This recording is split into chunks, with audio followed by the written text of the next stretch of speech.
reacted to this week for a change.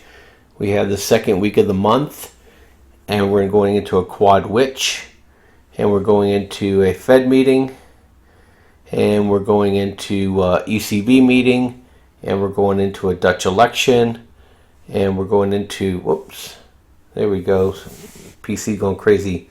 It's going into a lot of events here, and we finally broke this channel yesterday. We came up to test the underside of it, and also the 5-day moving average, and we fell away again today.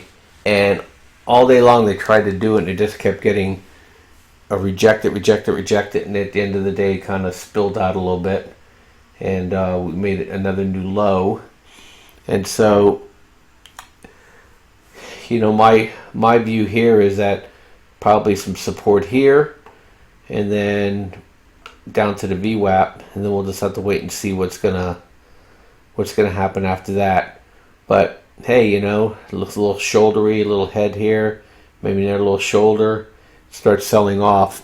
You know, the year pivot is way down at about, you know, 207 here, so not out of bounds. You know, this whole move is just crazy, but now we're starting to come back in, and we've been making money on the short side and with credit spread, so everything's going pretty well there. And the one that's really been paying us on the credit spread side is the is IWM. It just didn't have the same froth as SPY, and now it's starting to fall over. It broke out of its wedge here.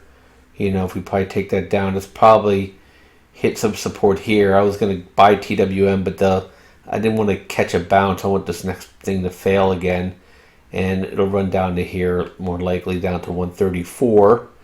And so, and then that basically, you know, most of the move from the election, at least on the small caps, is over. I know the miners are kind of on a precipice here.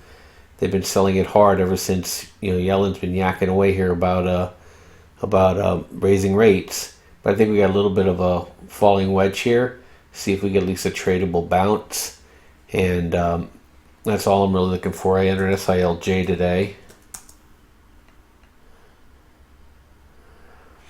and see if I get, you know, 3 to 5% move.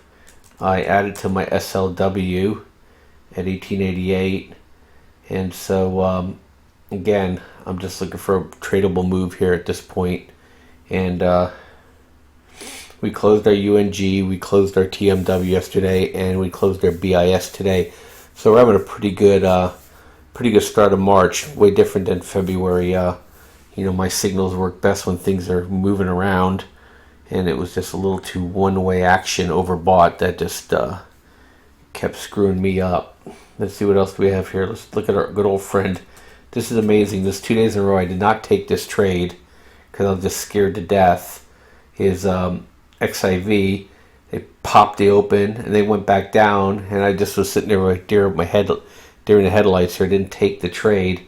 And then today, you know, did it again. Popped, but this time it came down and stayed down. So maybe we're going to get our sell-off into the Yellen meeting. I certainly hope so, because I'd love to be able to get some more trades on this thing soon from not such an overbought situation. But this is one of our friends that's going to make the determination whether we can or cannot. So looks like an LSD chart. I always laugh the way the program sets this thing up. But, you know, here's that wedge. Broke out of that wedge, you know, breakout, fake out, came back in. Now we're touching it again, see if we could take off. And I'd love for this thing to go from $11.50 to about $18 or $19. Drive XIV down about 20 or 30%.